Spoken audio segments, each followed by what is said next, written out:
Durante 12 días, en una danza coreografiada por estrategia y devastación, los legendarios bombarderos B-52 estadounidenses llevaron a cabo 730 incursiones en la guerra de Vietnam en la misión conocida como Operación Linebacker II. La sinfonía de sus motores rugientes fue la banda sonora de un bombardeo aéreo que desafió los límites de la brutalidad, cuando más de 20.000 toneladas de bombas llovieron sobre la nación oriental. Este ataque norteamericano, considerado el más intenso desde los días de la Segunda Guerra Mundial, dejó cicatrices indelebles en la tierra y el alma de la nación vietnamita, causando 1.600 muertos. También generó desgracia en la Fuerza Aérea de Estados Unidos, ya que muchas de sus aeronaves fueron derribadas de forma trágica y espectacular. En el episodio de hoy contaremos la trágica jornada en la que varios de estos bombarderos fueron fatídicamente destruidos. Prepárense para un viaje en el tiempo lleno de turbulencias y explosiones en el video de hoy de Historia Militar. En diciembre de 1972, cuando el clima de la guerra de Vietnam estaba en pleno auge y las sombras de la derrota se cernían sobre los esfuerzos estadounidenses, la escena estaba lista para una batalla aérea que reverberaría en los anales de la historia militar: la Operación Linebacker II. Después de años de participación en un conflicto cada vez más enmarañado, la resistencia del enemigo norvietnamita resonaba como un eco desafiante, poniendo al descubierto las fisuras en las políticas de guerra trazadas por el presidente Johnson. Como si eso fuera poco, la estrategia de los Estados Unidos para forzar un tratado de paz e intentar quedar como los ganadores de la contienda estaba cada vez más complicada.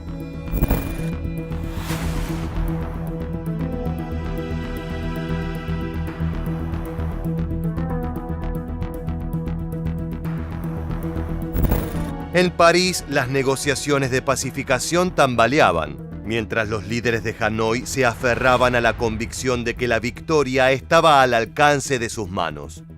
Según la lectura de los vietnamitas, los norteamericanos no encontraban la forma de doblegarlos, por lo que su derrota era solo cuestión de tiempo. Esto generó un clima que vaticinaba que las largas conversaciones entre el secretario de Defensa Henry Kissinger y Le Duc Tho, representante del gobierno comunista del norte, estaban a punto de romperse. Aunque las esperanzas estadounidenses se aferraban a un final diplomático, la realidad se mostraba mucho más hostil. El enemigo no estaba dispuesto a sentarse a la mesa de negociaciones cuando esto significaba hacerle un favor a su enemigo. El 14 de diciembre de 1972, Kissinger lanzó un ultimátum que resonaría como un trueno en los cielos de la guerra, amenazando con consecuencias bélicas inminentes si Vietnam del Norte no regresaba a las negociaciones en 72 horas. La confrontación tomó un giro vertiginoso. Ese mismo día, el presidente Richard Nixon emitió una orden telegráfica, un mensaje claro al Estado Mayor Conjunto: comiencen aproximadamente a las 1200 Zulu, el 18 de diciembre de 1972. Esfuerzo máximo de 3 días. Repito, esfuerzo máximo. Ataques B-52 TAC Air en las áreas de Hanoi-Haiphong. Este telegrama no significaba otra cosa más que dar luz verde a una de las operaciones ofensivas aéreas más controversiales y espectaculares de todos los tiempos: la Operación Linebacker II.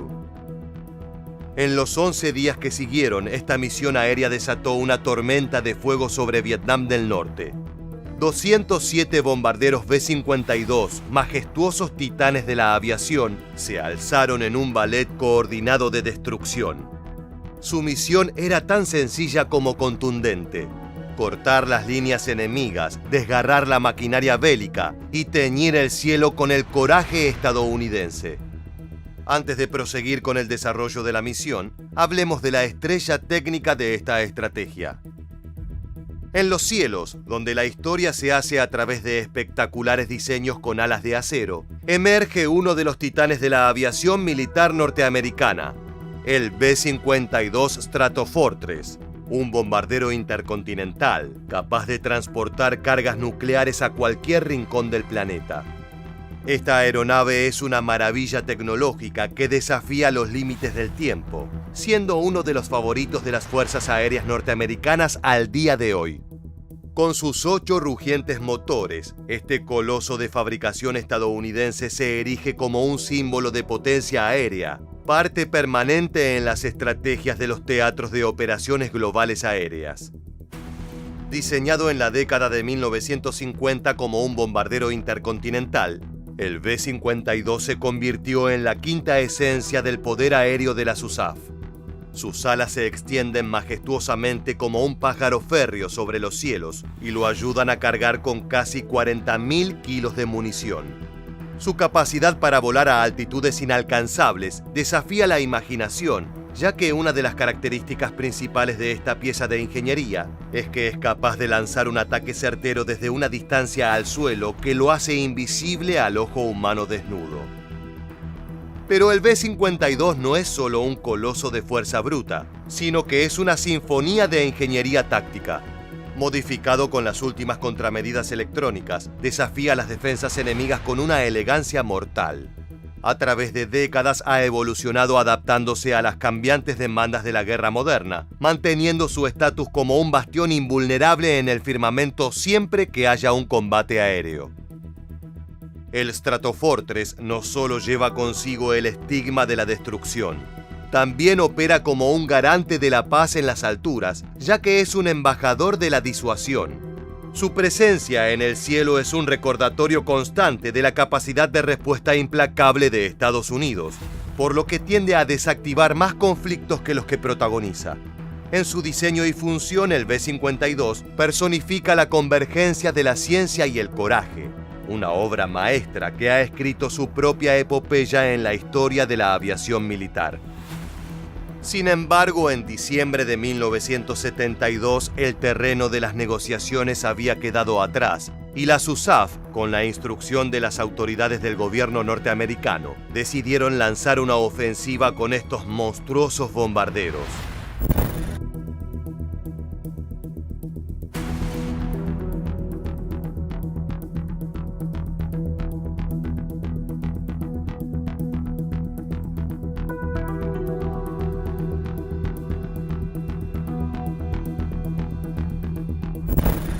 A lo largo de esos días la campaña se desplegó con una ferocidad inigualable.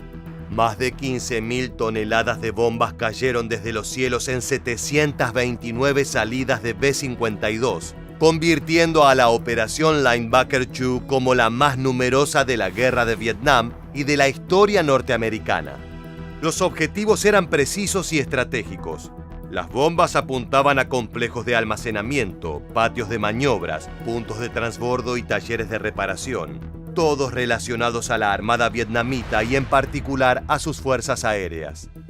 El objetivo último estaba claro: paralizar al enemigo interrumpiendo su corriente vital de equipos y suministros. Sin embargo, Vietnam del Norte no era el mismo enemigo que en años anteriores.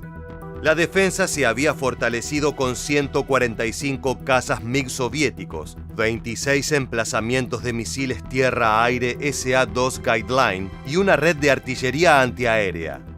En 1972, el enemigo había construido una red de defensa tan compleja y fuerte que desafiarla era un acto de heroísmo puro o de inconsciencia militar, dependiendo de quién realice el análisis.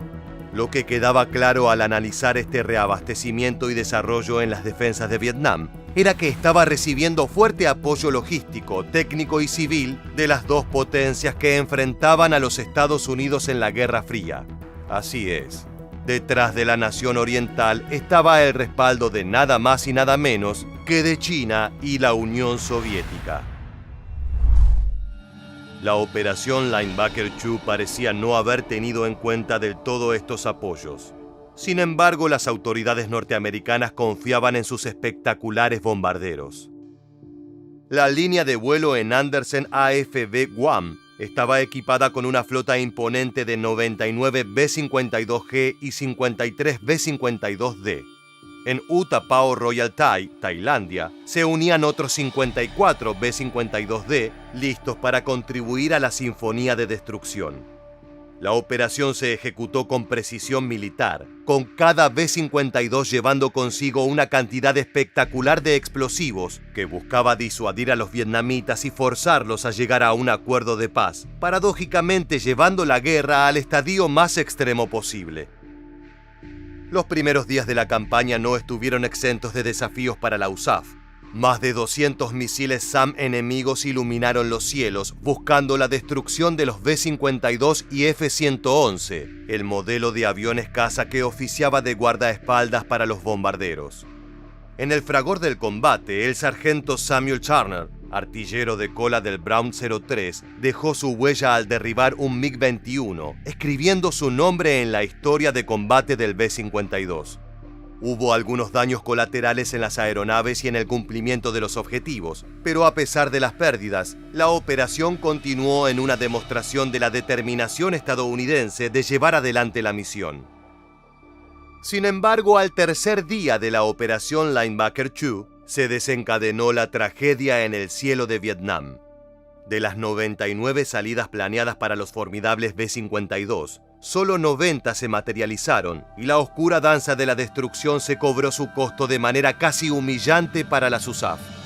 6 de estos colosos del aire, apodados BAF, fueron derribados debido a los implacables sistemas de misiles antiaéreos S-75 de origen soviético en posesión de las fuerzas norvietnamitas. Los MiG-21, piloteados por los habilidosos aviadores orientales, habían logrado quebrar las defensas norteamericanas y derribar a varios de los temibles bombarderos.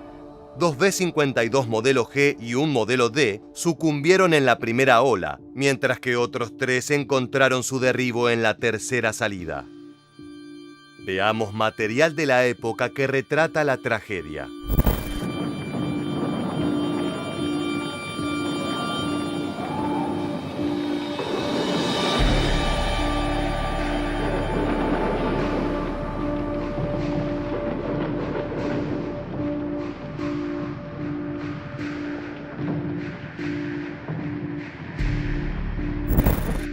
El desastre sucedió en algunos casos antes del lanzamiento de las cargas explosivas de los bombarderos y en otros después.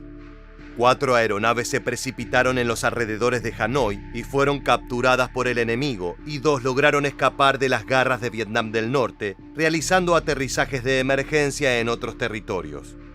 En todos los casos, los aviones quedaron hechos chatarra.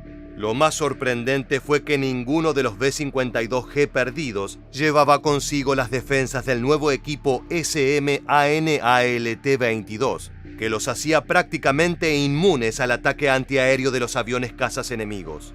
En los primeros 3 días de la campaña, 5 G sin modificar sucumbieron, mientras que solo uno de los G modificados fue destruido. En relatos posteriores, un aviador norvietnamita, Pan Tuan, rememoró cómo fue derribar uno de estos espectaculares aviones piloteando su caza. A las 22:20 horas, el cielo se convirtió en mi campo de batalla. La orden fue precisa: despegar de Yen Bai con dirección 200 grados y atravesar las densas nubes a 200 o 300 metros de altura. Mi misión: enfrentar a los intrusos F-4 que pululaban en la penumbra. Mientras ascendía, las noticias llegaban por la radio. Los B-52 se aproximaban a Mok Chau y los radares marcaban su avance implacable. Descarté el depósito de combustible, aceleré y ascendí a 7.000 metros, eligiendo mi propia estrategia en la noche. Los radares trazaban la ruta de los bombarderos y me advertían de los F-4 que los custodiaban. Cuando vi una luz amarilla frente a mí, giré bruscamente, aumenté la velocidad a 1.200 km por hora y ascendí a 10.000 metros al nivel de los colosos B-52. La radio rugió: objetivo a la vista, solicito orden para el ataque. La respuesta fue clara: dispara 2 veces y escapa. Los B-52 mantuvieron su formación, ajenos al acecho del que estaban siendo presa. En un instante mi decisión se tradujo en acción. 2 misiles buscadores de calor salieron disparados a 2 kilómetros de distancia, pintando el cielo con llamas. Yo esperé esos instantes que parecieron horas para saber si había acertado en el blanco. Cuando vi fuego en el fuselaje alrededor del segundo B-52, giré bruscamente, descendí a 2000 metros para desvanecerme en la negrura de la noche. La formación enemiga soltó su carga y yo regresé a Yen Bai, dejando tras de mí una hazaña, el derribo de un B-52 norteamericano en los cielos de Vietnam. En medio de este sombrío panorama, el general John C. Meyer, comandante supremo del SAC, se enfrentó a una encrucijada. 6 bombarderos derribados en un día significaban una bofetada directo al corazón del orgullo de las fuerzas aéreas norteamericanas. A pesar de la inaceptable tasa de sacrificio, tomó la intrépida decisión de seguir adelante, exigiendo ataques aún más feroces contra los sitios y almacenes de los temidos SAM, los sistemas de misiles antiaéreos. La estrategia de la campaña se ajustó y el último día de batalla de diciembre de 1972 marcó el resurgir de la esperanza para los estadounidenses. Con 78 B-52 atacando desde 4 direcciones diferentes y una respuesta enemiga debilitada, la balanza comenzó a inclinarse a favor del país americano. La retirada estratégica en Navidad permitió un breve descanso para el bando atacante, pero la pausa fue interpretada por los vietnamitas como una señal de debilidad. El enemigo oriental, lejos de rendirse, reforzó sus defensas en una carrera febril. Ya había derribado aviones de la SUSAF en pleno vuelo y tenía planeado volver a hacerlo. Los días siguientes mantuvieron el mismo tenor de disputa en los cielos. Mientras los norteamericanos bombardearon puntos estratégicos como Haiphong, el puerto principal y punto de transbordo de suministros, los vietnamitas resistieron intentando derribar más B-52, aunque nunca con tanto éxito como aquel tercer y fatídico día. La misión continuó con muchas salidas nocturnas de los bombarderos hacia territorio enemigo. Cuando la oscuridad caía, el regreso a la base se convertía en un ritual sombrío, en el que los tripulantes de las aeronaves no sabrían hasta la mañana siguiente cuál de sus compañeros volverían y cuál había quedado en el camino.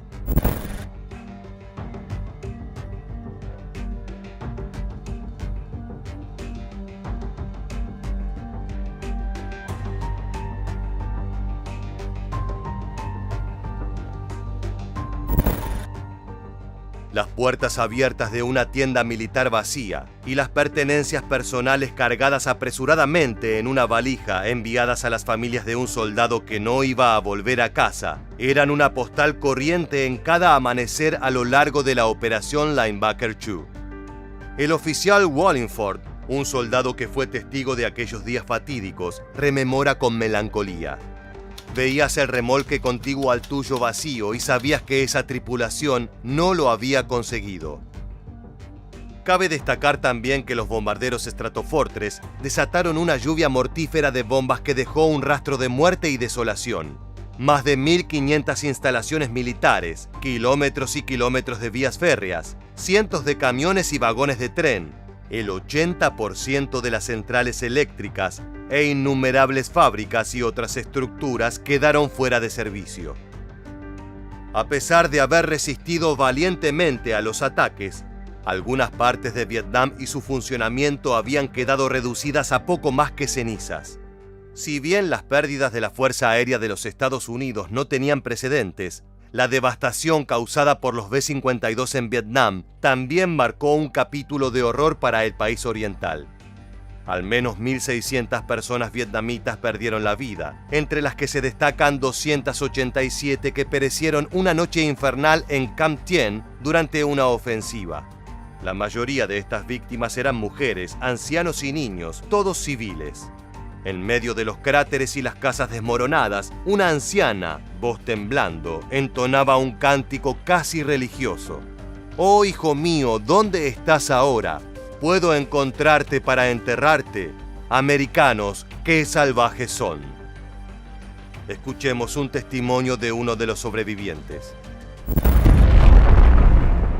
Năm đấy tôi 10 tuổi và tôi chứng kiến tất cả những cái chuyện đấy. Tôi chứng kiến cả cái làng nó xơ xác, không có một cái cây nào có thể còn nguyên vẹn. Ở dưới sông thì cá chết, Ở trên bờ thì trâu bò chết và người chết. Những người hàng xóm của tôi có 6 người bị chết. Họ đang còn mang bầu một cái đứa con nhỏ trong bụng. La Operación Linebacker II dejó una marca indeleble en la historia de la Guerra de Vietnam. Estados Unidos había demostrado con determinación que los B-52, respaldados por una maquinaria militar táctica excepcional, eran una fuerza imparable. La brutalidad de la operación dejó a los norvietnamitas atónitos, forzándolos a regresar a la mesa de negociaciones en París, donde se firmaron los acuerdos de paz el 27 de enero de 1973. A los 60 días de la firma, 591 prisioneros de guerra estadounidenses fueron liberados, marcando el fin de un capítulo sangriento en la historia. Sin embargo, las críticas y denuncias surgieron de diferentes veedores internacionales que estaban estudiando las consecuencias de la guerra. Estos testimonios acusaban a los Estados Unidos de haber bombardeado hospitales, escuelas y zonas residenciales, calificando los ataques como crímenes de guerra. Las cifras que quedaron como saldo de esta epopeya aérea cuentan con una historia de valentía y sacrificio por parte de los soldados norteamericanos, más allá de la polémica incursión militar. De los 92 miembros de la tripulación de los B-52 contabilizados como bajas, 26 fueron rescatados, 25 desaparecieron en combate, 33 se convirtieron en prisioneros de guerra y 8 murieron en combate o a causa de heridas. Por su parte, la flota de bombarderos sufrió nada más y nada menos que 15 bajas, siendo la mayor pérdida en una misma operación de toda la historia de las USAF.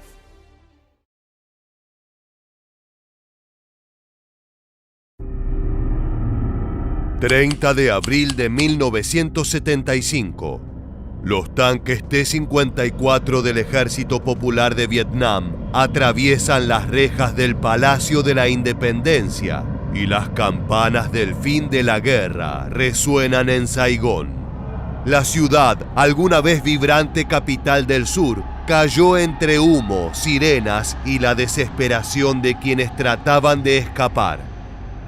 Esta caída fue más que una derrota militar. Fue el símbolo ineludible del fracaso americano y el cierre de una era de intervencionismo. Aquella mañana marcó el final de la guerra de Vietnam, pero también el cierre brutal de una era de arrogancia imperial. En esta oportunidad, vamos a revivir esas últimas horas donde los estruendos y la vergüenza sellaron una de las derrotas más simbólicas del siglo XX. La historia que terminó con helicópteros despegando desde los techos de Saigón se inició 2 décadas antes, en un mundo marcado por la Guerra Fría. Todo comenzó en 1954 cuando los franceses, derrotados en Dien Bien Phu, abandonaron Vietnam. Entonces se firmaron los Acuerdos de Ginebra que dividieron al país con el paralelo 17. El norte comunista bajo el liderazgo de Ho Chi Minh y el sur apoyado por Estados Unidos como barrera contra la expansión roja en Asia. Washington no veía solo un país, sino una ficha clave en el tablero global. Según la teoría del dominó, si Vietnam caía bajo las garras del comunismo, lo harían luego Laos, Camboya, Tailandia y más países asiáticos. Por eso, desde 1965, los norteamericanos se lanzaron a una guerra muy lejos de su casa. Más de 500,000 de soldados combatieron en selvas hostiles contra un enemigo feroz, el Vietcong y el Ejército del Norte. Bombardeos masivos, napalm y ofensivas sangrientas como la del Tet en 1968. Nada alcanzó para quebrar la resistencia vietnamita.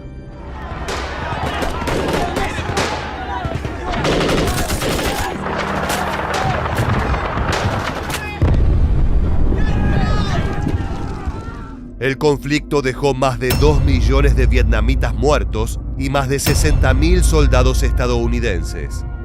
Lo que empezó como una intervención para frenar al comunismo se transformó en un pantano sin salida. Fue la guerra que mostró que no todo puede comprarse con poderío militar. En ocasiones, el espíritu de las personas prevalece y lo que comenzó como intervención acabó como derrota. Vietnam se transformó en el espejo más crudo del fracaso de una superpotencia. Y la cuenta regresiva hacia la caída de Saigón ya estaba en marcha.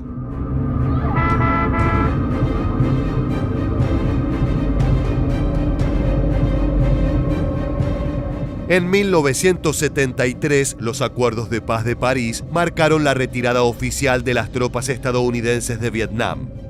Washington se marchaba con la promesa de que Vietnam del Sur resistiría.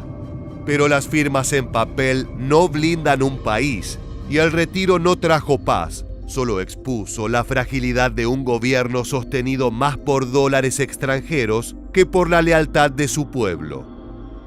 Mientras en Saigón se celebraban discursos, en Hanoi se planificaba la conquista final. El objetivo era claro y directo: tomar la capital y reunificar el país por la fuerza. Y en marzo de 1975, la ofensiva del norte comenzó. Ciudad tras ciudad, las defensas del sur colapsaron sin ofrecer verdadera resistencia. El 9 de abril, los combates llegaron a Juan Loc, el último bastión significativo. Allí, durante unos días, el ejército survietnamita luchó con fiereza. Sin embargo, no fue suficiente. Cuando ese distrito cayó, se derrumbó el último vestigio de esperanza. Lo más inquietante era que apenas un mes antes, la CIA y la inteligencia militar estadounidense habían firmado un memorándum secreto. En él aseguraban que Vietnam del Sur aún tenía la capacidad de resistir, al menos hasta principios de 1976. La realidad en el terreno demostró cuán desconectadas estaban las previsiones del suelo que pisaban. Los helicópteros con marines llegaban, pero no era suficiente.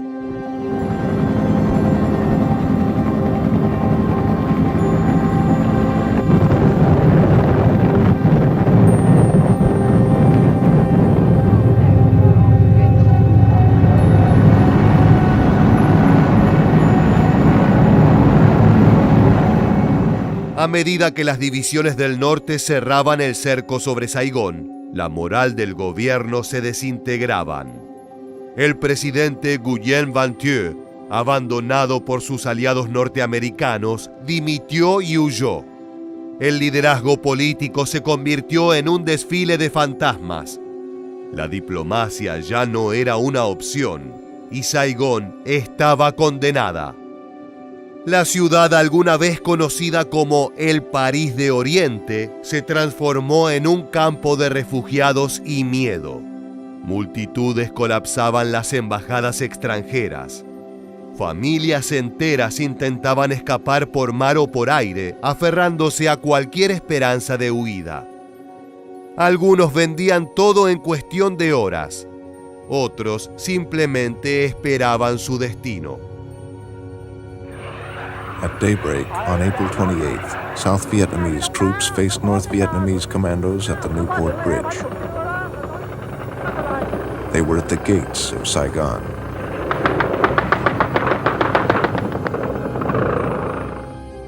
...29 de abril de 1975... El estruendo de la artillería del norte golpea las afueras de la ciudad... ...y las primeras granadas caen sobre Tan Son Nhat, el aeropuerto principal. La pista se convirtió en un cementerio de aviones humeantes y los proyectiles sellaron el mensaje que ya era un grito. No hay más salida ni por tierra ni por aire. Fue entonces cuando la Casa Blanca activó la operación Frequent Wind. Se trató del mayor puente aéreo de evacuación por helicóptero de la historia. No era una retirada estratégica ni heroísmo. Era pánico con forma de alas. North Vietnamese artillery was falling intermittently on the airfield. We no longer had any capability to use fixed-wing airplanes, that is, for the evacuation because of the artillery fire on the airstrip. I told the ambassador that we didn't have a great deal of time left, that we would probably have to leave that night. He went into my other office where I still had one secure telephone operating, and at that time got authority to begin the evacuation from the embassy. Cientos de helicópteros, así como aeronaves de la CIA, surcaron los cielos desde los techos de edificios, hoteles y desde la azotea de la Embajada de Estados Unidos rumbo a los portaaviones anclados en el mar de China Meridional. Los C-130 intentaron despegar desde bases más alejadas, pero el cielo era una trampa llena de fuego enemigo. La embajada norteamericana se convirtió en el epicentro del colapso. A lo largo del muro perimetral, miles de vietnamitas se agolpaban, gritando, llorando, trepando rejas bajo el sol y la pólvora. Afuera, mujeres suplicaban con sus bebés en brazos, entregándolos a soldados sin saber si los volverían a ver. Adentro, empleados destruyendo documentos, diplomáticos rezando en silencio y helicópteros que aterrizaban en la azotea cada 10 minutos.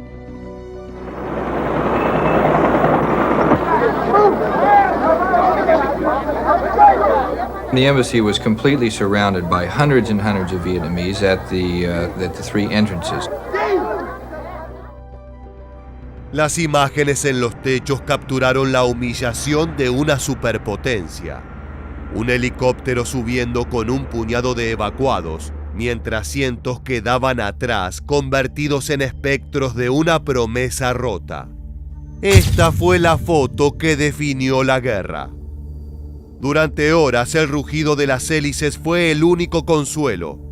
Se calcula que más de 7.000 personas fueron evacuadas por aire en apenas 24 horas, pero miles más quedaron en tierra. Al amanecer, los helicópteros dejaron de venir. El último marín abandonó la embajada mientras el estruendo de las tropas comunistas se acercaba.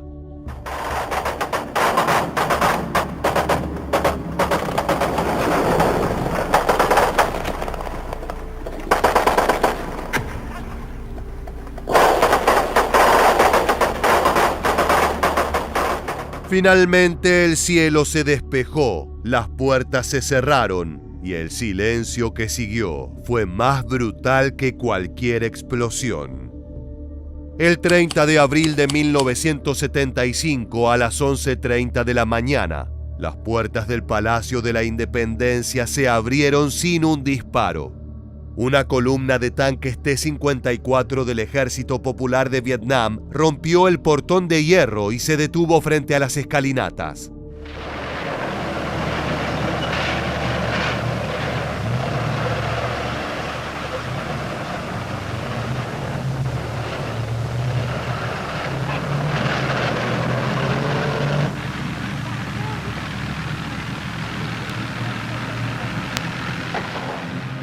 Nadie los enfrentó. La resistencia había sido sofocada y lo que quedaba del mando político solo esperaba lo inevitable. Desde el interior, Duong Van Minh, presidente de Vietnam del Sur por apenas 43 horas, pronunció unas pocas palabras por radio.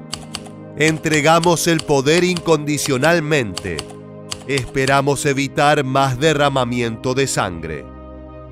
No hubo aplausos ni alivio, solo la marcha de las botas sobre el mármol y el ascenso de una nueva bandera roja con una estrella dorada en el centro. Y así la unificación se firmó con pólvora. La ciudad que alguna vez fue símbolo del proyecto occidental en Asia, cambió su nombre en honor al líder comunista que había soñado una Vietnam unida. The city of Saigon was renamed today. The victorious communists who forced the city's surrender said the capital of South Vietnam henceforth will be known as Ho Chi Minh City. Pero la paz no llegó automáticamente. En el interior de la ciudad liberada comenzó un proceso profundo y brutal de control. Detenciones masivas, campos de reeducación, fusilamientos, censura y persecuciones. Quienes habían colaborado con Estados Unidos o con el gobierno del sur fueron considerados enemigos del pueblo. Para muchos, la liberación sonó como una sentencia para media nación. Sin embargo, no todo fue revancha. El norte también buscaba reconstruir. El país estaba devastado tras décadas de guerra. Infraestructura en ruinas, millones de desplazados, huérfanos y un sistema económico al borde del colapso. La prioridad del nuevo gobierno era consolidar el poder comunista, unificar el sistema político y, sobre todo, demostrar que podían gobernar el país entero. La caída de Saigón no fue solo el fin de una guerra, fue el colapso de una ilusión compartida. Para millones de vietnamitas significó el derrumbe de una promesa de libertad. Para Estados Unidos, el golpe moral de una superpotencia forzada a aceptar su derrota más amarga. Las imágenes de la evacuación quedaron impregnadas en la memoria colectiva. En Vietnam, muchos celebraron la reunificación, mientras otros comenzaron un exilio silencioso. En Estados Unidos el patriotismo se volvió pregunta, y Vietnam pasó a ser más que un lugar. Se convirtió en una herida. Hoy, Ciudad Ho Chi Minh late como una metrópoli en movimiento, mientras al otro lado del mundo aún se vive el recuerdo de una guerra que dejó cicatrices más profundas que cualquier victoria.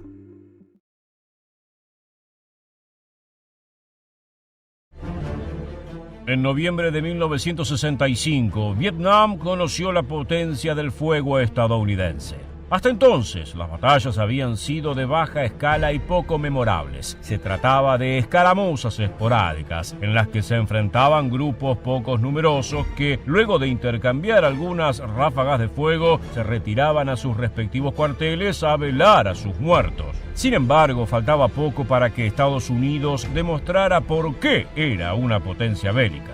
En esta ocasión lanzaría un asalto aéreo masivo por primera vez en su historia. Cuando los cielos se llenaran de aviones bombarderos que anunciaban furia y destrucción, los guerrilleros del Vietcong comprenderían que la guerra estaba destinada a durar largos años y que, si querían sobrevivir, tenían que cambiar sus tácticas de combate.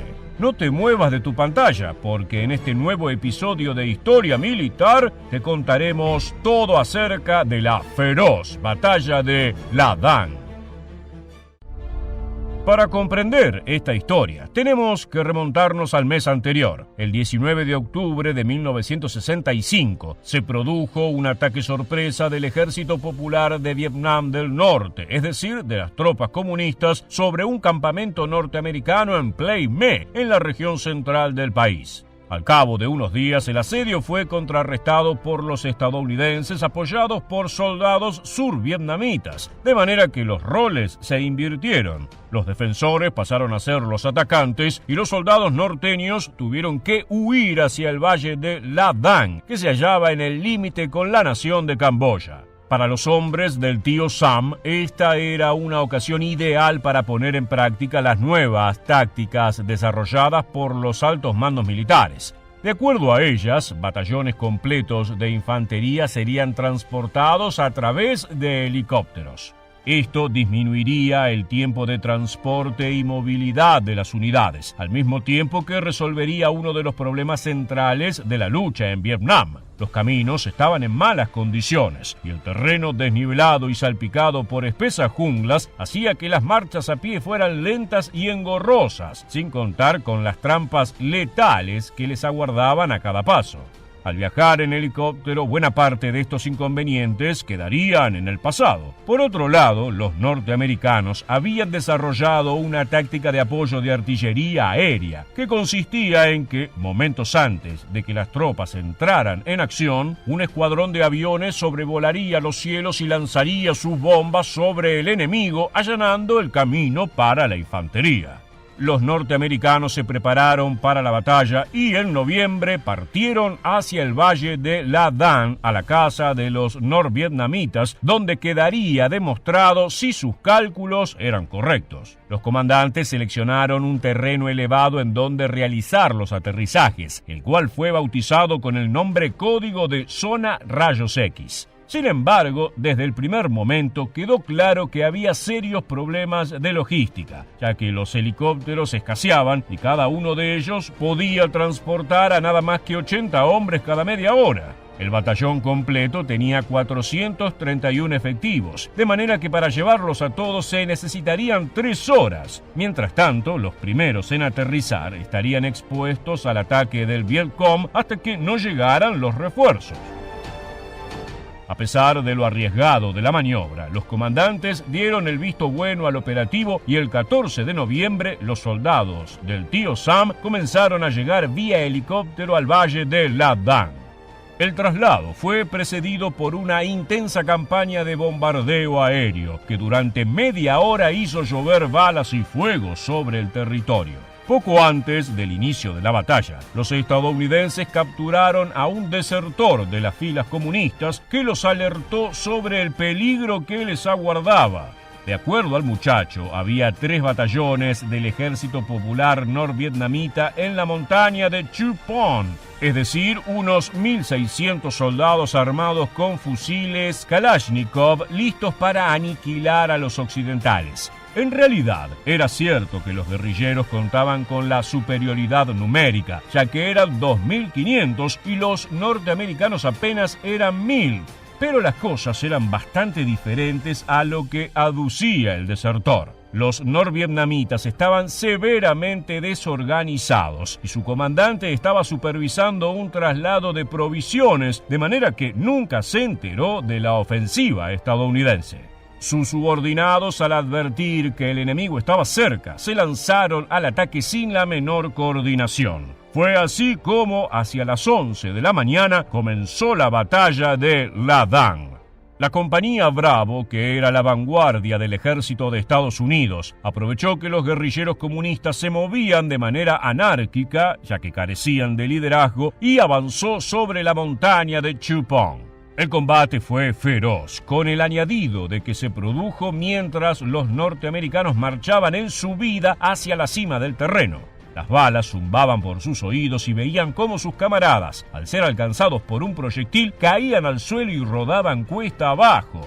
Al cabo de una hora quedó claro que la compañía Bravo había sido cegada por el coraje, se había alejado demasiado de sus líneas seguras y ahora estaba rodeada. Hacia las 13 horas, el comandante norvietnamita ya se había presentado en el campo de batalla y había reorganizado sus tropas. Lo que había comenzado como un operativo sencillo se había complicado. Los comunistas estaban recobrando la iniciativa y desplegando su artillería. El fuego de los morteros amenazó con destruir a los helicópteros estadounidenses, por lo que los pilotos no pudieron aterrizar sobre el valle. De esta manera, la llegada de los refuerzos quedaba demorada justo cuando se los necesitaba con más urgencia. Los hombres que habían quedado varados en la montaña de Chu Pon debieron defenderse del Vietcong sin ayuda de nadie. Recibían disparos de todos lados y no podían levantar la cabeza sin arriesgarse a que una bala se incrustara en sus frentes. Sin embargo, a pesar de que las probabilidades indicaban lo contrario, lograron sobrevivir a los sucesivos asaltos hasta que el sol comenzó a ponerse. El primer día de combate terminó cuando anocheció y los bandos se replegaron hacia sus respectivos campamentos. Los mandos norvietnamitas sopesaron realizar un ataque sorpresa en medio de la oscuridad, pero sus soldados estaban cansados y hambrientos y se negaron rotundamente a ello. Cuando amaneció, los norteamericanos recibieron la invaluable ayuda de sus helicópteros y aviones. Los protagonistas de la jornada fueron los Boeing B-52 Stratofortress, unos imponentes bombarderos cuya misión era sobrevolar al enemigo y liberar los explosivos justo sobre sus cabezas. Esto creó un perímetro de fuego a su alrededor que los acorralaba y les impedía organizar un ataque. La infantería pudo avanzar y disparar a través de la espesa cortina de humo y cenizas, obligando a los comunistas a retroceder. Al darse cuenta de que la contienda estaba perdida, se marcharon a la jungla y desaparecieron de la vista. Este no fue, sin embargo, el fin de la batalla de La Dan, que se extendió durante otras 2 jornadas. La segunda tanda de combate tuvo lugar en otra zona de aterrizaje que había sido bautizada como Área Albania por los estadounidenses. Los occidentales llegaron aquí el 17 de noviembre a las 13 horas, hartos de la lucha y deseando volver a sus cuarteles. La moral estaba desgarrada. Los hombres llevaban días sin dormir tranquilos y casi no habían comido. Por esta razón cayeron víctimas de una emboscada norvietnamita. Mientras atravesaban la jungla buscando al enemigo, fueron sorprendidos por los guerrilleros que se acercaron hasta una distancia corta y abrieron fuego sin piedad. Los comunistas habían extraído una lección invaluable del día anterior. Sabían que si los estadounidenses desplegaban la artillería aérea, podían darse por derrotados, de manera que la única forma de ganar era luchando de cerca, casi cuerpo a cuerpo. Así los aviones no se atreverían a arrojar sus bombas, ya que si lo hacían, matarían también a los norteamericanos. Durante horas, ambos bandos combatieron a escasos metros de distancia sin que hubiera una intervención aérea como antes. Fue un enfrentamiento salvaje, cruel y sangriento, que solo finalizó cuando los norvietnamitas se quedaron sin provisiones y debieron retirarse. La jungla quedó repleta de cadáveres, miembros arrancados de cuajo y rastros de sangre. La batalla de La Dan finalizó sin que hubiera un resultado claro. Los dos bandos se declararon victoriosos, aunque lo cierto es que ambos sufrieron una terrible cantidad de bajas. 237 soldados estadounidenses perdieron la vida y otros 258 fueron heridos, de manera que solo el 50% de sus hombres salieron ilesos del conflicto. Los norvietnamitas afirmaron que 554 de los suyos perecieron y que 669 resultaron heridos, lo que da un porcentaje de 50% de bajas. Para los comunistas se trató de un sacrificio necesario, ya que aprendieron a explotar las debilidades de los occidentales. De hecho, se dice que Ho Chi Minh, el líder norvietnamita, se convenció de que podía ganar la guerra luego de enterarse sobre esta batalla. En los años siguientes, el conflicto bélico quedaría determinado por los resultados de La Dan. Muchas gracias por acompañarnos hasta el final. Permanece atento a nuestro próximo video.